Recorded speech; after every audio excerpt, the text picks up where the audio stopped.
Posted by you/past professional 384. I, 27F, have been with my fiancé, John, 28M, since high school. We dated and broke up because his mother, Debbie, 53F, convinced him we were too young to be in love. We went our separate ways and attended college. During my sophomore year, we started talking on social media again. He apologized and said he missed me, and we got back together. Cue the waterworks. Debbie literally cried the first time she saw that we were back together and told John that I must have done witchcraft on him. I've always respected Debbie because of my upbringing and my mother's teachings. I was raised not to argue with elders, but she definitely takes advantage of that.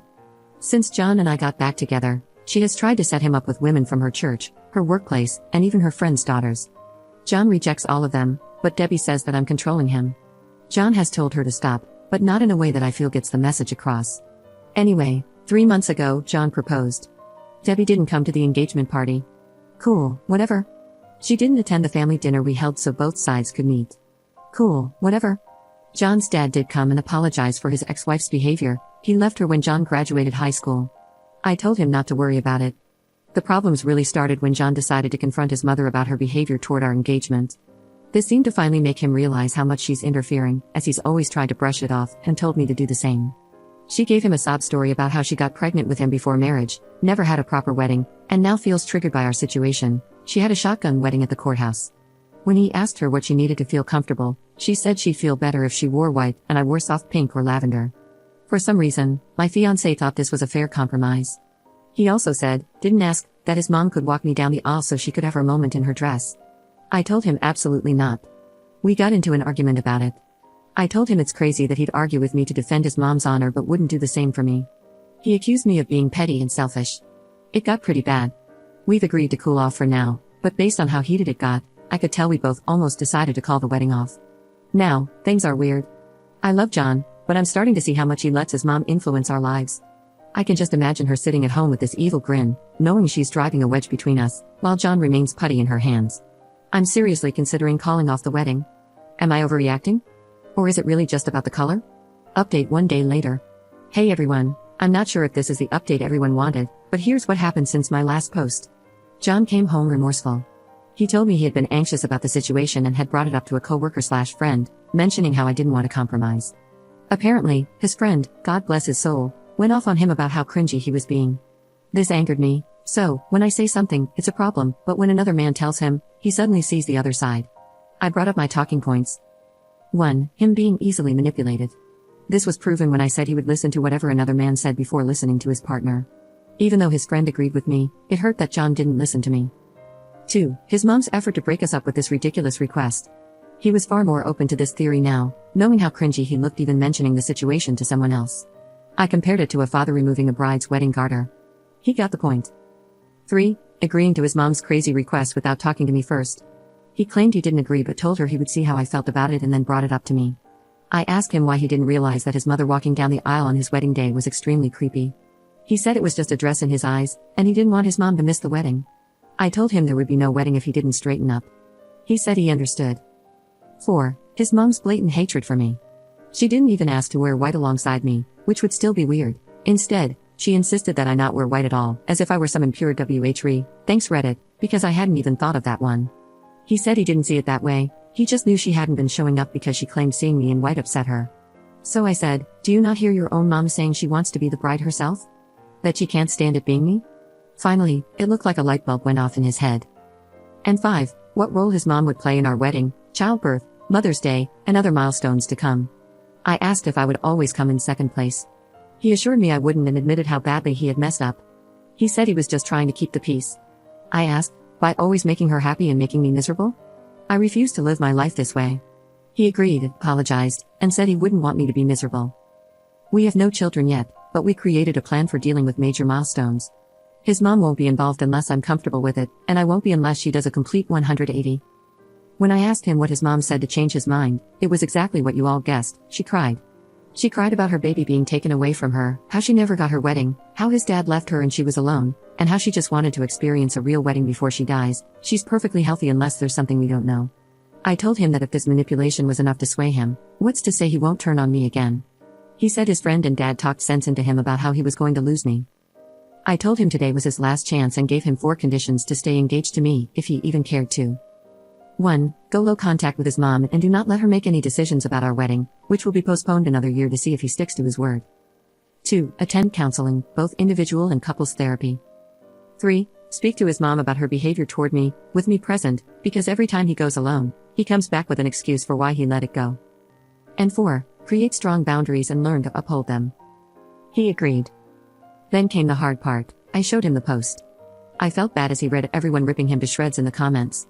I could see how uncomfortable he was, especially when people called him a spineless mama's boy and made other remarks about his mom. He was hurt that I agreed with comments suggesting I should leave. He read for a few minutes until someone called him a spineless "see you next Tuesday" and then handed my phone back.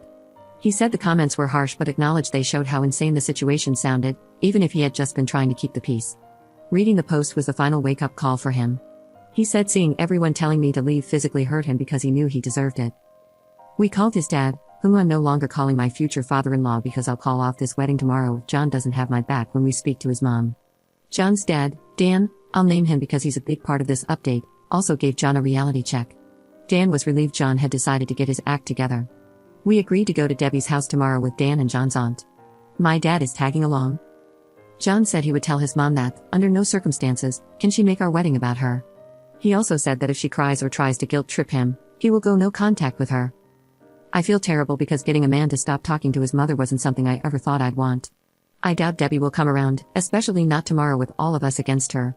I don't know if John will backtrack once we get there. I've explained that if he doesn't grow his spine, I'm leaving. He can either marry me or marry his mom. That's my ultimatum.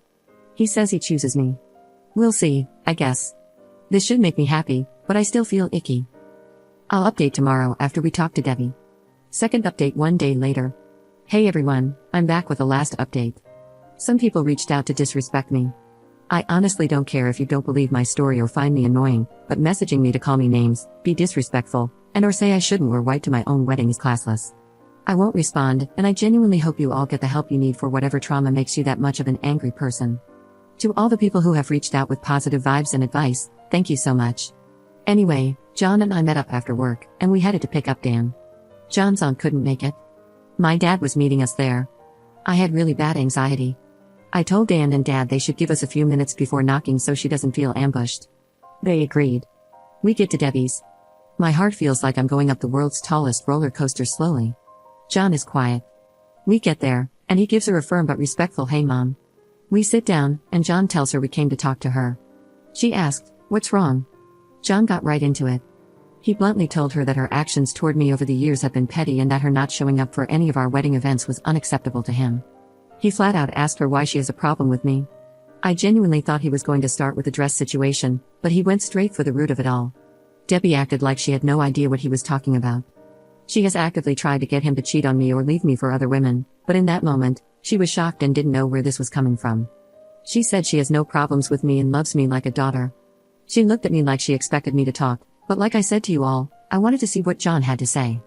He asked her to be honest and listed all the times he recalled her insulting me to my face and behind my back.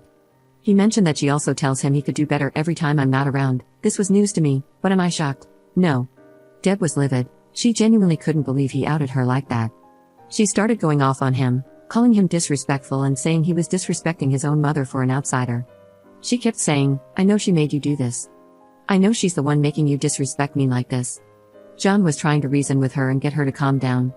I texted Dan and my dad to come in. Once they were inside, Deb became a different person. She was startled, as she wasn't expecting them, and then all the things she had just said went out the window. She turned to Dan and my dad and said John walked in and just started yelling at her because of me. My dad looked at me, and I shook my head no. Once Dan and Dad came in, everything was calmer for a little while. She went back to denying that she didn't like me. They all told her that it was obvious and that the dress request was shameful of her. She immediately replied that it's shameful I won't let her son spend time with her. John said that's not true. At this point, I'm burning inside. I wanted to correct all of her inaccuracies, but I stayed quiet. John asked her, "What's the real issue with Op?" Deb started saying how she knew I was going to be an issue since we were in high school. She said that once John got with me, his grades started dropping, which isn't true, that he stopped making time for family, also not true, that he once didn't show up to celebrate Mother's Day with her because of my birthday is in April, Mother's Day is in May, and that once we got back together, he forgot about her completely because I made him abandon her. He goes to her house a minimum of 3 times a week. She said the fact that we had the engagement party without checking how she felt about it was wrong and all the evidence she needed to see what kind of woman I am. My dad pointed out that she didn't pay for the engagement dinner to have any input on it. Dan asked her what she was thinking, asking to wear white at our wedding, and why she's so hungry for attention. Her face turned red and she went off. She told Dan that maybe if he had properly married her and given her a real wedding, she wouldn't feel left out. Dan straight up called BS and said she didn't want to have a real wedding, even though he tried to convince her. The reason? Her mother told her pregnant brides are tacky. She started crying. I honestly felt a little bad for Debbie here. My dad got everyone to calm down.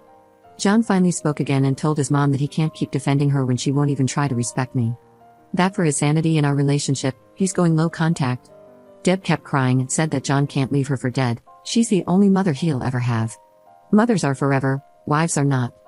I'm not even his wife yet, and I'm already tearing the family apart. He kept going. He told her that we are going to get married. If she can't respect me or stop crossing boundaries, she'll be cut off completely. That his visits are dropping down to once every 2 weeks and that she needs to call less. She started going off. She knew it, I'm doing something to him. What did I do to her son? I'm a manipulator and a problem. She told my dad he raised a demon. My dad shot back at her to watch her mouth.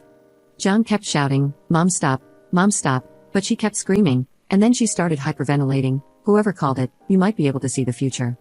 She was gripping John's arm, saying she couldn't breathe. This was when I said to myself, oh no, he's about to flip-flop. He looked at me, and I know he knew what I was thinking.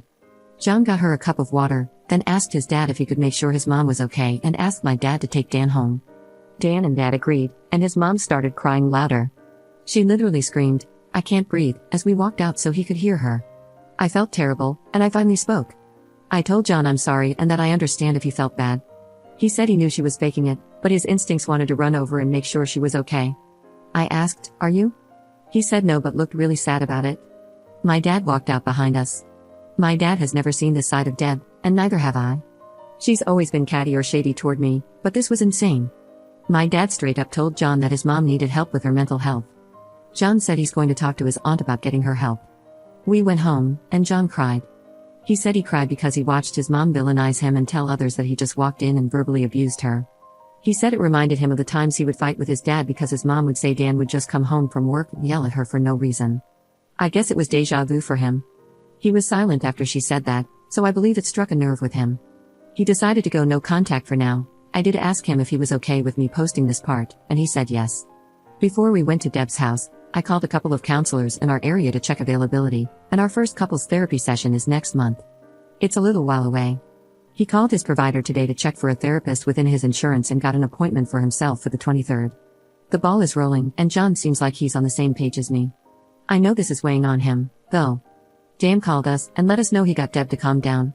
He said he spoke to her as best as he could about her harming her own relationship with John, but she didn't want to hear it.